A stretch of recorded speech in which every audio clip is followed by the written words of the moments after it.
Today, we're opening up a really unique and I'd say highly provocative set of source material. Definitely provocative. It's all centered on this unusual perspective on partnership. We're going to be analyzing an argument for why the most challenging type of woman is sometimes described as the ultimate prize. Right. And it's a fascinating idea. If you stick with us through this deep dive, the sources promise a really deep insight into what they frame as, well, the best type of woman you can find. So what's the core source material we're looking at? The main excerpts describe a woman they label the difficult, intelligent type. And, at first glance, she seems like a relational nightmare Nightmare, why? because her instinct is often to challenge or even try to teach the men she meets. And that's the paradox we're here to unpack. Our mission is to really follow the logic of these sources to their conclusion. They claim that if a man meets certain and very, very high conditions, Right. this woman completely transforms. She goes from being a perceived threat to the most valuable and loyal partner imaginable. And that whole transformation, it all hinges on understanding her initial aggression. Most people get hung up on the difficulty and they just miss the structural purpose that the authors see behind it all. Okay, so let's start right there with that initial challenge. The sources spend a lot of time describing this aggressive energy. They talk about a strong ego, a sharp wit, An overwhelming presence. They use the word prickliness. prickliness. Yeah, most people, when they see that, their first instinct is just to back away. Absolutely. You'd instinctively label those traits as negative, right? A Yeah. character flaw. But the sources, they argue the complete opposite. What do they say it is then? They say her aggression is not a flaw at all. They call it a sophisticated biological filter, and its sole purpose, they claim, is to identify the highest tier male. Wow. So it's a filter that's designed to reject, what, 99% of men? That's the idea. How does this filter actually work? I mean, what makes an average man fail this test?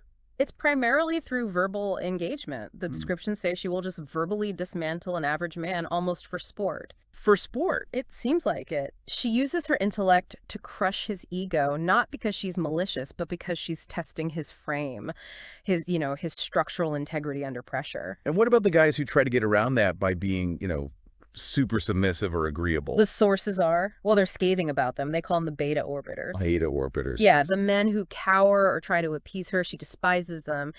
And it's not just an intellectual thing, it's instinctual. The logic is blunt. A man weaker than her has, and I'm quoting here, no right to enter her territory. So the high rejection rate isn't a bug, it's the main feature. Precisely. The analogy they give is really strong. They say her prickliness is like a porcupine saying, if you can't handle me, get out. And this test is so effective that 99% of men either fail or just run away. Exactly. And the irony is it leaves her feeling bored and totally disillusioned. She's powerful, but she's completely alone. Okay, so that sets the stage perfectly for the turning point. You have this immense, restless power that's isolated. What happens when she finally meets the 1%? That's when they introduce the figure of the king, and at that moment, the entire script flips 180 degrees. The king. And he's defined how? Is it about money or looks? Not at all. It's defined by one core trait. He's immune to her testing. He is just not fazed by her attacks because his own frame, his own integrity is stronger than her assault. Let's dig into that. What does that immunity actually look like? It's one thing to say he's not fazed, but what does he do? It's almost all about presence and mental agility. First, he has to stay completely composed. He treats her verbal jabs not as personal attacks, but just as information, maybe even as a minor annoyance. Okay. Second, and this is crucial, he has to outframe her. Outframing, that feels like a key term here. So he demonstrates that her attack was irrelevant to his reality. Exactly. It's not about being louder. It's about showing that her aggressive energy has no effect on his inner calm. It's a display of authority she just can't challenge. So this is where that system shock happens for her. Her primary weapon just failed. How do the sources describe her reaction at that moment?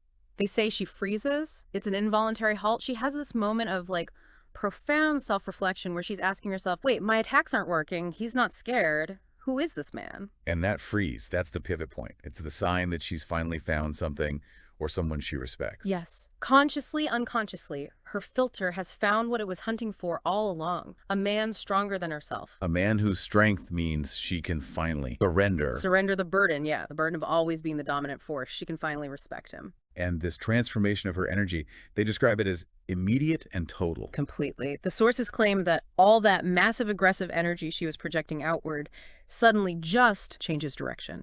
It becomes absolute loyalty and obsession aimed only at him.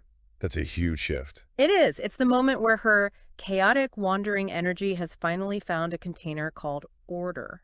A container called order. That's a powerful metaphor. So her aggression wasn't just destructive, it was undirected energy looking for a framework. Exactly. And once she finds that structure in him, that energy stops fighting the world and starts fighting for his world. Which brings us to why the sources say this woman isn't just a good partner, but the best partner. Why is the tamed wild horse better than the one that was born docile? Well, they make a direct comparison with what they call the submissive, docile woman. And they say, while she's easy to handle, she's often boring. Lacking that internal power. Right. And critically, they argue she might lack the strengths to hold a man up when a real crisis hits. So the lack of a challenge is actually, long-term, seen as a lack of fundamental strengths. Yes. Whereas the tamed wild horse, once she accepts him as the king, she becomes his smartest strategist, fiercest warrior, and most loyal ally, All that aggression that was aimed at him is now aimed outward. defending their shared mission. The sources have that great analogy of these women being nuclear reactors of energy. Yeah. I mean, that's a dangerous amount of power. It really highlights the stakes. A weak man, the sources warn, gets burned. He gets destroyed by her rebellion. But strong man. A strong man absorbs that energy. He uses it as fuel for his own ambition. Her power becomes this incredible multiplier for his success. It sounds like a tremendously high-stakes game. Yeah. But if she's so intelligent and resistant, what actually guarantees her loyalty? Why wouldn't she just challenge him again later? This is where it gets really interesting. The sources link her loyalty directly to her intelligence and, her pride. Her pride. How so? First, her intelligence lets her recognize just how rare a man like that is. She knows she's tested and failed 99% of men. When she finds the one who passes, she understands she's found something incredibly valuable. She won't betray that. So the loyalty is based on tested respect, not just blind faith. Exactly. And the second part is her pride. That same fierce pride that made her test everyone is what locks in her devotion. Because admitting he was the wrong choice would mean. Admitting she made a mistake. And her pride just won't allow that. She has to uphold the choice she made. So she'll defend his status because his status is now a direct reflection of her good judgment. That is a profound point about how pride works. And it creates that duality that you talk about. Yes. The ice queen to the world, but a purring kitten to her man. It's the ultimate sign of that energy transformation. Fierce protection outward, but total trust inward. Exactly. The highest form of respect translated into devotion. Okay, let's move to the last section, the practical advice. The sources admit strong women are exhausting, but they add a key phrase, until you break that resistance. What's the final action needed to make this partnership work? This is where they bring in the masterless Excalibur analogy. It's almost mythical. Excalibur the sword. Right. The idea is, without a master, she is a dangerous weapon that cuts everyone around her. She has all this power, but no direction, and that creates chaos. And in the hands of the true king, the master. Then she becomes the sharpest tool to conquer the world. Her intelligence, her aggression, her drive, it's not meant to be watered down, it's meant to be directed. So the king provides the direction. He provides that structure and authority she craves. But let's be clear, this isn't about being some kind of old-fashioned authoritarian, is it? No, not in the way we'd think. The structure they're talking about is him holding his own frame so firmly that her energy can't shake it. It's his absolute confidence in his vision. And she craves that. She craves it because her own intelligence knows that without structure, her energy is just wasted and destructive.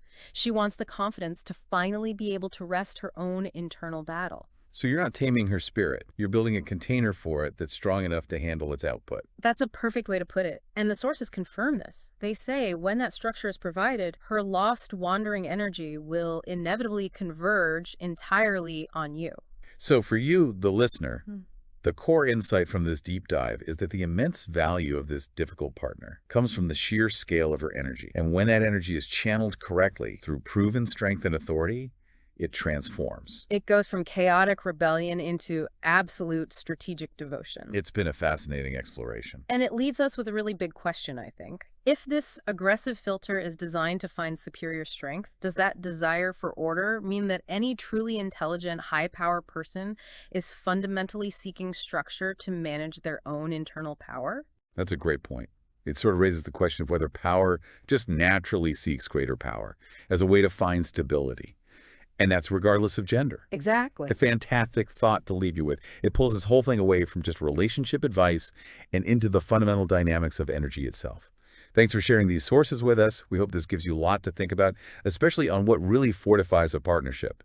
Is it built on docility or profound tested respect? We'll see you next time.